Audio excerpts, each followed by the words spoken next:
नमस्ते। आज के इस खास और बेहद दिलचस्प एक्सप्लेनर में स्वागत है।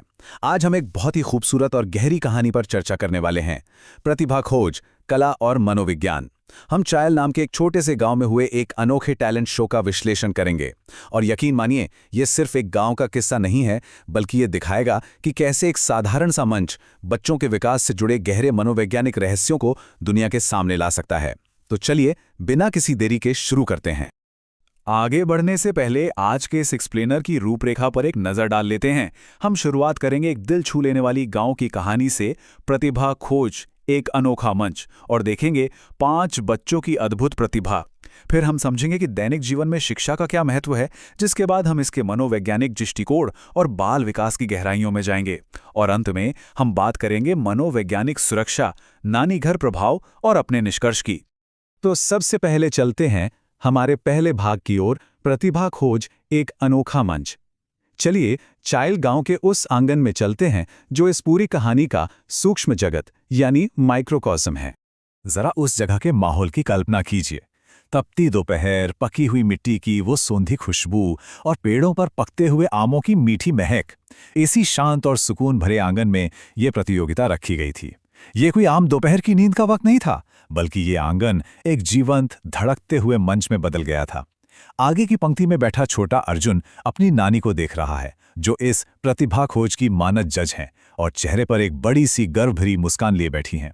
ये दृश्य सच में अपने आप में बहुत कुछ कहता है।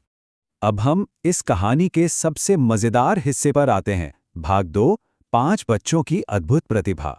आइए देखते हैं कि कैसे हर एक बच्चे का प्रदर्शन एक कमाल की अकादमिक प्रतिभा और उसकी रियल वर्ल्ड एप्लीकेशन का बेहतरीन उदाहरण है।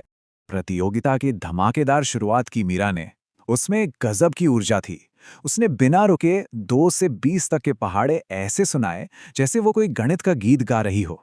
उसकी लय इतनी संक्रामक और जादुई थी कि वहां बैठा हर इंसान उस मल्टीप्लिकेशन बीट के साथ झूमने लगा। ये सिर्फ कुछ नंबरों को रटना नहीं था, ये संख्याओं पर उसकी पूरी कमांड और आत्मविश्वास था। और फिर बारी आई ईशान की। ये हिस्सा तो लिटरली माइंड ब्लोइंग था। ईशान ने बरामदे के एक छोटे से कोने को अपनी मिनी लेबोरेटरी बना लिया। घर में आसानी से मिलने वाली चीजों जैसे रेत और चारकोल का इस्तेमाल करके उसने गंदे पानी को साफ करने का एक कमाल का फिल्ट्रेशन प्रोजेक्ट दिखाया। जब उस साफ पानी की पहली बूंद ग्लास में टपकी ना, तो दर्शकों के चेहरों की हैरानी देखने लायक थी।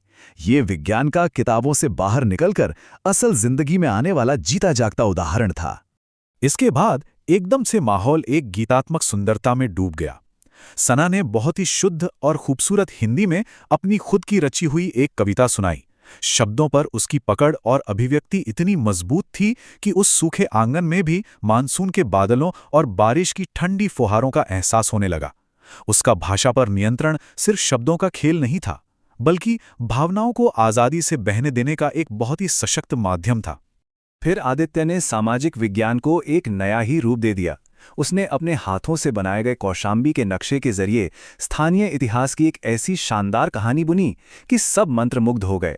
उसने बताया कि कैसे प्राचीन व्यापार मार्गों ने उस जमीन को आकार दिया जिस पर आज वे खड़े हैं। आदित्य ने इतिहास को किसी पुरानी उबाऊ किताब की तरह नहीं, बल्कि हमारे आसपास सांस लेते हुए एक जीवित पड़ोसी की तरह पेश किया। और फिर मंच पर आई जोया। पर्यावरण संरक्षण पर उसका अंग्रेजी एकालाप या मोनोलॉग वाकई में कमाल का था। उसने जिस आसानी से मुश्किल अंग्रेजी शब्दों और अपने स्पष्ट विचारों के बीच तालमेल बिठाया, वो हैरान करने वाला था। जोया के प्रदर्शन ने यह साबित कर दिया कि भाषा केवल बात करने का तरीका नहीं है, बल्कि दुनिया भर के विचारों को जोड़ने वाला एक बहुत ही मजबूत पुल है। इन खूबसूरत कहानियों से थोड़ा आगे बढ़ते हुए अब हम इस पूरे आयोजन के मैक्रोकॉस्म यानी बड़े परिदृश्य पर आते हैं। भाग 3, दैनिक जीवन में शिक्षा महत्व, अकादमिक एकीकरण रिपोर्ट। इस टेबल को देखिए, ये सब कुछ बहुत ही स्पष्ट कर देती है। प्रतियोगिता ने हमें दिखाया कि हर विषय जीवन के एक बहुत ही अहम हिस्से से कैसे जुड़ा है। गणित सिर्फ ब्लैकबोर्ड पर लिखे नंबर नहीं है, ये वित्तीय साक्षरता है। विज्ञान का मतलब सिर्फ लैब के प्रयोग नहीं, बल्कि हमारी रोजमर्रा की स्वच्छता और स्वास्थ्य है। हिंदी हमारी सांस्कृतिक पहचान को जिंदा रखती है और सामाजिक विज्ञान हमें एक जागरूक नागरिक बनाता है। अंग्रेजी हमें वैश्विक स्तर पर जोड़ती है, जबकि कला और नैतिक शिक्षा हमें समाज में प्यार और सहानुभूति के साथ रहना सिखाती है। शिक्षा केवल क्लासरूम तक सीमित नहीं है, ये एक लाइफ टूलकिट है। अब हम अपनी चर्चा के सबसे गहरे हिस्से में प्रवेश कर रहे हैं। भाग 4, मनोवैज्ञानिक दृष्टिकोण और बाल विकास। यहाँ हम सामाजिक भावनात्मक शिक्षा यानी SEL और एक संपूर्ण बच्चे के विकास पर फोकस करेंगे। यहाँ मनोविज्ञान की एक बहुत ही पावरफुल अवधारणा आती है जिसे सेल्फ एफिकेसी या आत्म प्रभावकारिता कहते हैं। इसका सीधा सा मतलब है वो आत्मविश्वास जहाँ एक बच्चा ये मानता है कि वो अपनी समस्याओं को सुलझाने के लिए अपने आसपास के माहौल को बदल सकता है। इसे सीधे ईशान के वाटर फिल्ट्रेशन प्रोजेक्ट से जोड़कर देखिए। जब उसने उस गंदे पानी को अपनी समझ से साफ किया तो वो एक सक्रिय एजेंट बन गया। इस तरह के अनुभव बच्चों में सीखी हुई लाचारी को खत्म करते हैं और उन्हें यह विश्वास दिलाते हैं कि हाँ, मैं ये कर सकता हूं। ये तुलना देखिए, बहुत ही शानदार है। बाईं ओर मीरा की रटने की क्षमता या ऑटोमैटिसिटी है। अब पहाड़े याद होने से क्या होता है? इससे दिमाग से गणना करने का बोझ यानी कॉग्निटिव लोड कम हो जाता है, जिससे बच्चा बेझिझक परफॉर्म कर पाता है। वहीं दाईं ओर है अमूर्त अभिव्यक्ति जैसे कला और नैतिक विज्ञान। प्रतियोगिता में जो स्कूल चलो अभियान के पोस्टर और दयालुता दर्शाने वाले चित्र थे, वे एक मनोवैज्ञानिक बफर के रूप में काम करते हैं।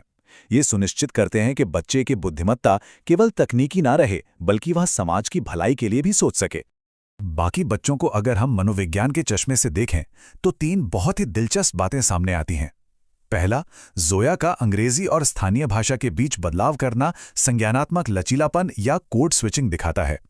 दूसरा, आदित्य का इतिहास का प्रदर्शन सामूहिक पहचान का निर्माण करता है, जो ये बताता है कि हम कहाँ से आए हैं, जिससे एक जुड़ाव या बिलोंगिंगनेस की भावना पैदा होती है। और तीसरा, सना की कविता उसकी भाषाई बुद्धिमत्ता को दर्शाती है, जहां उसने भाषा का इस्तेमाल केवल जानकारी देने के लिए नहीं, बल्कि अपनी भावनाओं को बेहतरीन तरीके से व्यक्त करने के लिए किया। इन सभी बातों से हम इस विश्लेषण के सबसे महत्वपूर्ण और मुख्य मनोवैज्ञानिक सिद्धांत तक पहुंचते हैं। भाग 5, मनोवैज्ञानिक सुरक्षा, नानी घर प्रभाव। यही है इस पूरे अध्ययन का असली सार, द नानी हाउस इफेक्ट। अटैचमेंट थियरी के अनुसार नानी का घर एक ऐसा सुरक्षित आधार या सेफ बेस प्रदान करता है जहां कोई खतरा नहीं होता। ये एक ऐसा परिचित माहौल है जहां बच्चे के मन से असफलता का डर एकदम खत्म हो जाता है। जब उन्हें पता होता है कि सामने बैठा परिवार उन्हें बिना शर्त समर्थन दे रहा है, तो उनका इमोशनल फिल्टर या घबराहट कम हो जाती है। इसी मनोवैज्ञानिक आज़ादी की वजह से ये ग्रामीण युवा एक ग्रोथ माइंडसेट अपना पाते हैं और अपना सर्वश्रेष्ठ प्रदर्शन दे पाते हैं। अब हम इस शानदार सफर के अंतिम पड़ाव पर आ गए हैं। भाग 6, निष्कर्ष, शिक्षा और परिवेश। इस पूरे विश्लेषण से एक बात बिल्कुल साफ हो जाती है, बच्चों के बेहतरीन मानसिक विकास के लिए कम दबाव वाले समुदाय से जुड़े माहौल कितने जरूरी हैं। चाइल्ड गांव का वो आंगन हमें सिखाता है कि शिक्षा सिर्फ 4 दीवारों के बीच नहीं होती। तो इस एक्सप्लेनर को खत्म करते हुए यहाँ एक बहुत ही गहरा सवाल छोड़ना उचित होगा, जिस पर हम सभी को विचार करना चाहिए। एक सहायक पारिवारिक व्यक्ति जैसे नानी उपस्थिति औपचारिक स्कूल की तुलना में बच्चे के प्रदर्शन को कैसे बदलती है? आज की इस चर्चा में शामिल होने के लिए बहुत बहुत धन्यवाद। सीखते रहिए और अपने आसपास के माहौल को ऐसे ही सुरक्षित और प्रेरक बनाते रहिए।